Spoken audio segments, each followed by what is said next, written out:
ये तो ISKCON temple था, ये तो सनातन धर्म का था, ये तो हिंदू मंदिर तोड़े गए। अरे उन्होंने तो, वो तो इतने जाहिल हैं, वो तो इतने दिमाग से पैदल हैं कि उन्होंने तो अपने शेख मुजीबर रहमान की मूर्ति, जो अपने इतिहास को नहीं संभाल पाए, जिन्होंने बांग्लादेश को इतनी ऊंचाई पर पहुंचाया, जिन्होंने बांग्लादेश को महानता की तरफ बढ़ाया, जिन्होंने बांग्लादेश के लोकतंत्र को जिंदा किया, उस शेख मुजीबर रहमान की मूर्ति के ऊपर क्रेन से चढ़कर पेशाब की गई, उसके बाद उसे तोड़ा गया। इससे बड़ी क्या जाहिलियत। हिंदू बहुमूल्य देश में जो है आराम से जो है जितने भी मुस्लिम होते हैं वो रह पाते हैं, और वहीं पर जब मुस्लिम बहुमूल्य देश में कुछ हिंदुओं को रहना मुश्किल हुआ। सबसे अधिक अगर मस्जिदें हैं तो भारत में हैं। इसीलिए दुनिया में अगर सबसे अधिक सुरक्षित कहीं है मुसलमान तो वो भारत तरीके से बांग्लादेश में अभी जो है हिंदुओं को परेशान किया जा रहा है। अब तक जो है भारत सरकार चुप्पी क्यों साधी?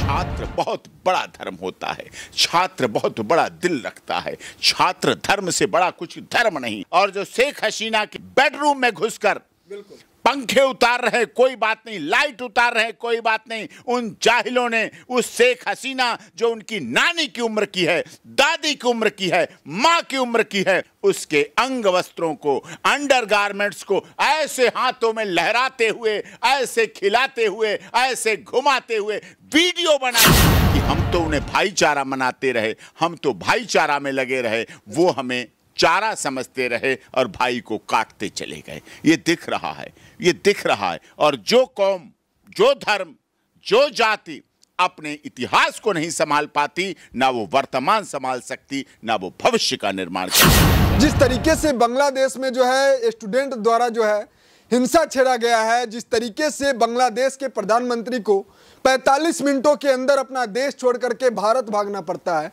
ऐसे में अभी हमारे साथ सुप्रीम कोर्ट के वरिष्ठ वकील डॉक्टर AP सिंह सर है। कहा तो यूं जाता है कि बांग्लादेश के बहुत सारा ऐसा वीडियो जो है सोशल मीडिया पर वायरल हो रहा है, जहां पर जो है हिंदुओं को वहां पर परेशान किया जा रहा है। स्वागत है सर। बहुत बहुत धन्यवाद सर। जिस तरीके से देखा जा रहा है, बहुत सारा ऐसे वीडियो जो है सोशल मीडिया पर आज ट्रेंड कर रहा है। देखा जा रहा है कि वहां पर जो हिंदू रह रहे थे शरणार्थी, उनको जो है काफी परेशान किया जा रहा है। ये बहुत दुखद है। अच्छा। बांग्लादेश में उन हिंदू, उन सनातन धर्म के मानने वालों को उस इस्कॉन टेम्पल को तोड़ा गया, जिस इस्कॉन टेम्पल ने जब बांग्लादेश पैदा हुआ था, जब बांग्लादेश बचपन से निकल रहा था, जब बांग्लादेश ने चलना शुरू किया, घुटनों के बल से उठ के चलना शुरू किया बांग्लादेश ने, तब बांग्लादेश के लोगों को खाना दिया, भोजन दिया, मरते हुए लोगों को भोजन देने का काम इस्कॉन टेम्पल ने दिया। दुनिया भर में इस्कॉन टेम्पल हैं, मानवता के लिए जाने जाते हैं, मानव धर्म के लिए जाने जाते हैं, भलाई, सच्चाई, ईमानदारी के लिए जाने जाते हैं। लेकिन कहीं ऐसा नहीं हो सकता, यूक्रेन, रूस में ऐसा नहीं हो सकता, लेकिन बांग्लादेश में ऐसा हुआ, जहां बांग्लादेश के लोगों को नमक खिलाया, नमक हलाली वहां हुई, उनके साथ जिंदगी दी, उनके साथ जिंदगी ली गई, वहां आग लगाई गई, वहां इस्कॉन टेम्पल को तोड़ा गया। वो कार्य किया गया जो कोई सोच नहीं सकते, और करे भी क्यों नहीं। ये तो इस्कॉन टेम्पल था, ये तो सनातन धर्म का था, ये तो हिंदू मंदिर तोड़े गए। अरे उन्होंने तो, वो तो इतने जाहिल हैं, वो तो इतने दिमाग से पैदल हैं कि उन्होंने तो अपने शेख मुजीबर रहमान की मूर्ति, जो अपने इतिहास को नहीं संभाल पाए, जिन्होंने बांग्लादेश को इतनी ऊंचाई पर पहुंचाया, जिन्होंने बांग्लादेश को महानता की तरफ बढ़ाया, जिन्होंने बांग्लादेश के लोकतंत्र को जिंदा किया, जिन्होंने बांग्लादेश के संविधान को जिंदा किया, जिन्होंने बांग्लादेश में बेरोजगारी खत्म की, जिन्होंने बांग्लादेश में शिक्षा, स्वास्थ्य और रोजगार को लाने का काम किया, उस शेख मुजीबर रहमान की मूर्ति के ऊपर क्रेन से चढ़कर पेशाब की गई, उसके बाद उसे तोड़ा गया। इससे बड़ी क्या जाहिलियत होगी। आखिरकार ऐसा वजह क्या है कि एक मुस्लिम बहुमूल्य देश में जो है, कहा जाता है कि हिंदू बहुमूल्य देश में जो है आराम से जो है जितने भी मुस्लिम होते हैं वो रह पाते हैं, और वहीं पर जब मुस्लिम बहुमूल्य देश में कुछ हिंदुओं को रहना मुश्किल हो रहा है। इससे एक नई भावना लोगों में आ रही है। इससे लोगों में जो भाई और चारा वाली बात थी कि हम तो उन्हें भाईचारा मनाते रहे, हम तो भाईचारा में लगे रहे, वो हमें चारा समझते रहे और भाई को काटते चले गए। ये दिख रहा है, ये दिख रहा है। और जो कौम, जो धर्म, जो जाति अपने इतिहास को नहीं संभाल पाती, ना वो वर्तमान संभाल सकती, ना वो भविष्य का निर्माण कर सकती है। और बांग्लादेश में कोई इतिहास को नहीं संभालना चाह रहा। पूरा आतंकवाद का माहौल है, पूरा विनाश का माहौल है, पूरा कहीं चाइना के कहीं अमेरिका के हाथों पर कठपुतली की तरह खेला जा रहा है। और यही कारण था कि वहां की 15 साल से रही प्रधानमंत्री शेख हसीना जी, 56 मुस्लिम देश हैं इस दुनिया में, वहां से केवल भारत ही क्यों आई? वो नहीं गई सऊदी अरब, नहीं गई Lebanon, Tehran, Iran, Iraq, Jeddah, Kuwait नहीं गई, वो नहीं गई अफगानिस्तान और पाकिस्तान, वो नहीं गई अमेरिका, वो नहीं गई लंदन, केवल इसलिए आई भारत में। भारत अगर बड़ा भाई किसी का बनता है तो जीवन के आखिरी क्षण तक निभाता है। अगर भाई बड़े भाई की भूमिका में, संरक्षक की भूमिका में, पिता की भूमिका है, तो शेख हसीना जी को यह विश्वास था कि यही सुरक्षित रह सकती हैं। सर क्या लग रहा है जिस तरीके से वहां पर स्टूडेंट जो है प्रोटेस्ट कर रहा है, आप कैसे देखते हैं इस सबको? क्या वो सच में स्टूडेंट है? कोई स्टूडेंट नहीं। क्या आप समझते हैं स्टूडेंट? अरे छात्र बहुत बड़ा धर्म होता है, छात्र बहुत बड़ा दिल रखता है, छात्र धर्म से बड़ा कुछ धर्म नहीं। छात्र वो होते हैं जो शिक्षा के लिए संघर्ष करते हैं, शिक्षा पाने के लिए। गुरु को गुरु ब्रह्मा, गुरु विष्णु, गुरु देवो महेश्वरार्य कहते हैं। वो छात्र क्या हो सकते हैं जो अभी छात्र कहे जा रहे हैं और जो शेख हसीना के मकान में, बेडरूम में घुसकर पंखे उतार रहे, कोई बात नहीं, लाइट उतार रहे, कोई बात नहीं। उन जाहिलों ने उस शेख हसीना जो उनकी नानी की उम्र की है, दादी की उम्र की है, माँ की उम्र की है, ताई की उम्र की है, चाची उम्र की है, फूफी और मुमानी की उम्र की है, उसके अंग वस्त्रों को, अंडरगारमेंट्स को ऐसे हाथों में लहराते हुए, ऐसे खिलाते हुए, ऐसे घुमाते हुए वीडियो बनाई। वो वीडियो पूरी दुनिया ने देखी है। पेटीकोट को ऐसे लहराया गया, एक महिला के अंग वस्त्र, महिला का सम्मान पूरी दुनिया में है। बांग्लादेश उसे अछूता नहीं है।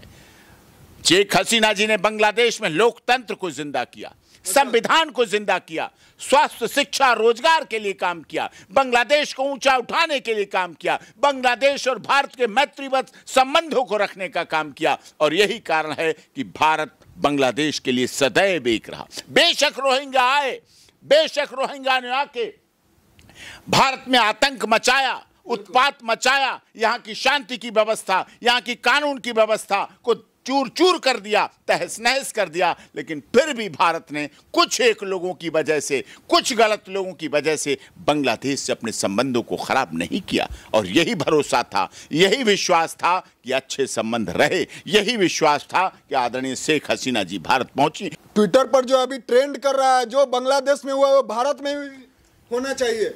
एक फूल के मुरझाने से उपवन नहीं मरा करता है, पनघट पर एक गगरी के फूटने से पूरा पनघट नहीं बुरा हो जाता है। कुछ लोग हैं जो आस्तीन के सांप हैं, जो इस देश में रहते हैं, खाते हैं, गाते हैं, पीते हैं, सोते हैं, लेकिन जब उन्हें तारीफ करने का अवसर मिलता है तो विदेश पाकिस्तान की करते हैं, आतंकवादियों की करते हैं। और जब भी हमारे देश में आतंकवादी घटनाएं होती हैं, चाहे 26/11 हो, चाहे पुलवामा कांड हो, चाहे संसद भवन पे हमला हो, तब इन लोगों के मुंह पर ताला लग जाता है, ये नहीं बोलते हैं। लेकिन कब की अंदर की बात हो तो बहुत आगे मुखर हो जाते हैं। ऐसे लोग जिन्होंने बोला कि भारत में भी ऐसा हो सकता है, वो पक्के देशद्रोही हैं, पक्के उनकी राष्ट्रीय सुरक्षा के लिए वो हमारी खतरा है। उन लोगों पर एनएसए, रासुका और ऐसे केस लगाकर जेल भेजा जाना चाहिए, क्योंकि उन्होंने भारत में रहते हुए, भारत का खाते हुए, भारत के संविधान में जीते हुए, भारत को संविधान को दिखाते हुए उन्होंने डॉक्टर भीमराव अंबेडकर जी के सपनों को चूर चूर किया है। उन्होंने देश की एकता, अखंडता को गलत साबित किया है। उन्होंने इस देश के मुसलमान युवकों को भटकाने का काम किया है। उन्होंने इस देश के युवकों को गुमराह करने का काम किया है। और ऐसे गुमराह करने वालों पर सख्त कार्रवाई होनी चाहिए। सर जिस तरीके से बांग्लादेश में अभी जो है हिंदुओं को परेशान किया जा रहा है, अब तक जो है भारत सरकार चुप्पी क्यों साधी है? ये थोड़ा सा इन्हें देखना पड़ेगा। विदेश नीति है, जैसा भी है, भारत सरकार माननीय एस जयशंकर प्रसाद जी विदेश मंत्री, माननीय अजीत डोभाल जी सभी उस पर नजर बनाए हुए हैं और निश्चित तौर पर शीघ्र कार्रवाई होनी चाहिए। फिर भी हमारी थल सेना, जल सेना, वायु सेना और बॉर्डर सिक्योरिटी फोर्स पूरे अलर्ट पर हैं और पूरे अलर्ट पर इतने हैं कि उनकी बंदूकों में से, उनकी जो तोपें हैं उनमें से धुआं नहीं निकलता है, गोलियां बारूद निकलती हैं। आगे भी जरूरत पड़ेगी वो भी खुलेआम निकलेंगी। सर, अंततः एक सवाल आ रहा है मन में, अगर जो ये सरकार अगर चुप्पी नहीं खोलती है तो आप जो है एज ए वरिष्ठ वकील क्या करने वाले हैं आगे चल? वो मैं जो करूंगा वो आपको बहुत जल्दी बताऊंगा। निश्चित तौर पर इसमें आगे सख्त एक्शन लिया जाएगा। बांग्लादेश में 1 करोड़ हिंदू हैं, 8 लाख छात्र गए यहां से जिन्होंने बांग्लादेश की अर्थव्यवस्था को मजबूत किया।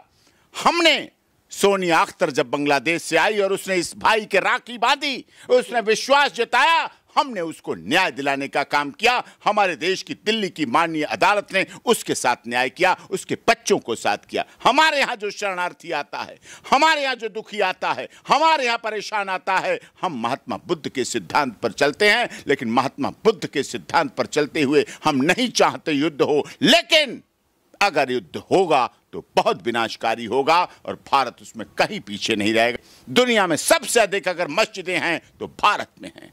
इसीलिए दुनिया में अगर सबसे अधिक सुरक्षित कहीं है मुसलमान तो वो भारत में है। इसीलिए अगर ट्रिपल तलाक जो हमारी बहन बेटियों को क्वैश किया गया, हमारी बहन बेटियों को जो सम्मान दिया गया ट्रिपल तलाक खत्म करके, वो भारत से शुरू हुआ और दुनिया तक जाएगा। ठीक है सर, बहुत बहुत धन्यवाद। तो जिस तरीके से आपने सुने, जिस तरीके से बांग्लादेश में हिंदुओं को परेशान किया जा रहा है, उस पर जो भारत के वरिष्ठ वकील डॉक्टर AP सिंह सर थे वो अपना बात रखे। फिलहाल इस वीडियो के बारे में आप लोगों का प्रतिक्रिया क्या है नीचे कमेंट में जरूर लिखिए। मिलते हैं किसी अन्य खास खबरों के साथ, तब तक के लिए जय हिंद।